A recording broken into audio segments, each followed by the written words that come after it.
Hello there! How are you and your teaching going? Welcome to the last lecture of the course Strengthening Cultural Understanding in the English Classrooms. This video is brought to you by the University of Languages and International Studies. So, we have been together for 12 modules, and now's the time for us to look back on what we have done and got. The focus of this last lecture is a summary of what's important to take away from this course. Let's recall the main modules of the course and speak out loud the names of the modules one by one with me, will you? While you speak the names, try to catch some snapshots of the main things you remember from each module, alright? Module 1, Culture in ELT. Module 2, Cultural Patterns. Module 3, Contrasting Cultures. Module 4, Cultural Identity. Module 5, Verbal Communication. Module 6, Nonverbal Communication. Module 7, Cultural Rhetoric.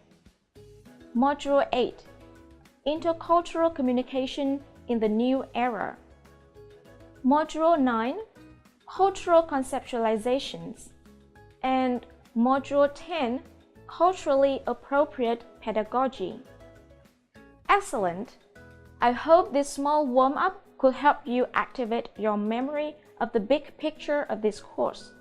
Because before we summarize the course, it's important that we know clearly what we have been working on. Alright, so now's the heavy load, the takeaway of each module. For Module 1, it is important that you can describe the current status of English as an international language and describe the characteristics of English speakers around the world. As the status and number of non-native speakers are increasing more than ever, native-like proficiency is no longer the main goal of studying English. But English is now spoken in intercultural and multicultural settings. Therefore, cultural awareness and intercultural competence become more and more important, hence the vital role of teaching culture in the English classrooms. From this module, you need to be able to understand the advantages and disadvantages of different types of learning materials and cultural contents so as to select effective ones for your classrooms. For Module 2, the four main components of cultural patterns, which are beliefs, values, norms, and social practices, need to be remembered because they seem to involve in every aspect of cultural topics that we discuss in the following modules. By and large, cultural patterns determine a group of people's orientations to activity, social relations, the self, the world, and time. However, it's necessary to confirm that cultural patterns are not fixed, and the analysis of a culture's patterns should also take into account the differences between individuals in intercultural settings. Perhaps the theories and examples of cultural patterns are the most popular contents that are easily seen from English teaching materials. Therefore, I personally recommend you to design more analyzing activities of cultural patterns in your classrooms to raise your students' cultural awareness. Module 3 helped you understand the concepts of high context and low context by Edward Hall and cultural dimensions by Hofstede. We need to remember that even though these taxonomies have had great influences on how people perceive different cultures and depend on them to anticipate others' behaviors and decide how to act, they reflect a quite static view of culture and group cultures into fixed categories. Meanwhile, in reality, no culture belongs to only one category or is characterized by the features of one extreme. Therefore, while these taxonomies help us recognize and describe cultural differences. Different approaches should be employed when you help your student explore some culture or cultures. Cultural identity is the focus of Module 4. Personally, it seems to me that after every cultural issue, what stays at last is always the question, who am I and what am I in relation with people around me? Therefore, giving your students questions about their cultural identity is one way to keep them stay with the lesson. In order to do so, you need to remember the characteristics of cultural identity, which are preceding existence before any situation, flexibility and changeability, multifacets and contextuality.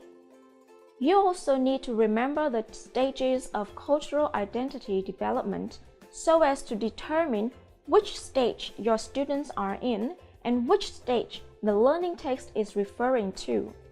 Your understandings of cultural biases, their origins, and the strategies to live and to deal with them are also vital because they not only help you recognize and overcome biases, but also inspire you to find solutions for classroom communicative problems. Verbal and nonverbal communication in Modules 5 and 6 may not be unfamiliar to you in both real life and teaching practices. However, the contents of the two modules managed to help you systematize your knowledge of verbal language components such as phonology, syntax, semantics, and pragmatics, or nonverbal language functions. The information of these modules is particularly helpful in your teaching of speech acts and increase the effectiveness of your interactions with your students. Module 7 also presents a seemingly familiar issue in language teaching and learning, which is cultural rhetoric, or the way people from different cultures organize their ideas and conversations. What we can learn from this module is that teaching your students the linear organization of writing and speaking in English is not enough without the cultural base behind it, that there's nothing wrong with Vietnamese writing or talking styles. We are just different, but in specific situations, we need to know different variations in order to write or speak appropriately and effectively. In Module 8, we discussed the relationship between media and culture, language shift in the electronic era, and the application of new technologies in the English classrooms. What should be noticed in this module is being native speakers of a language does not necessarily involve being competent at computer-mediated communication. Therefore, although we should encourage the application of new technologies in the English classroom, it shouldn't be the measurement of teachers or students' performance in class.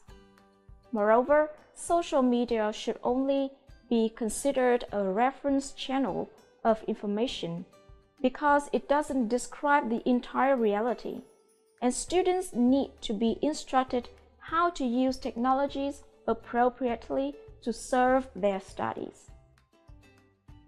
In Module 9, we had a chance to get to know the concept of cultural conceptualizations and cultural schemas proposed by Professor Sharifian.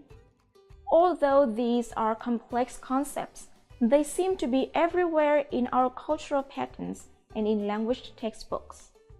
Examples can be found in our traditional Tet holiday and through the topic of New Year Festival in our English textbooks.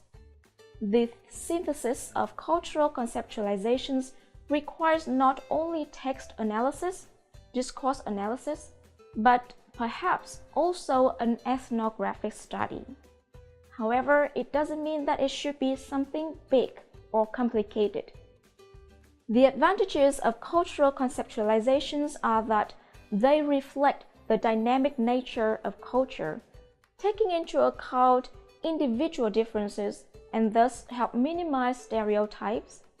Using cultural conceptualizations found in learning texts can help your lesson become more cohesive and coherent, as learning tasks will eventually lead to the conceptualizations.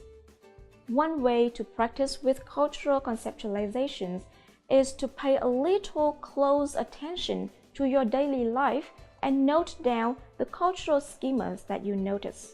Generalize them into patterns or conceptualize them, and reflect on the texts about culture that you come across either in or out of the classroom context. Module 10 serves as a closing module with quite comprehensive and comparative analysis of the culture of the Vietnamese classrooms of English and the concept of culture of learning in general. We've learned that such Western-based pedagogies like cooperative learning and project-based learning are actually not new to our culture of learning, but when applied in our context following the Western principles, they can hardly produce expected outcomes. Adjustment is a matter of course. Everybody knows it, but this module provides you with the domains in which adjustment is needed, such as leadership, group harmony, teacher's role, preference for new pedagogies, assessment policy, and so on. Module 10 also depicted a picture of educational performance of the West and the East. Through this picture, we have better understandings of our own strengths and weaknesses in academic achievements, thereby looking for appropriate approaches toward teaching English and improving Vietnamese students' motivation. So we have worked and gained a lot, haven't we? I do hope this course has served you well in your daily cultural experiences as well as in teaching practices. And the last words, on behalf of the course developers team, I would like to thank you for having selected our course and stayed with it till the end. We look forward to your feedback so as to make the contents more practical and useful for Vietnamese teachers of English. It's time to say goodbye and wish you the very best of health and luck.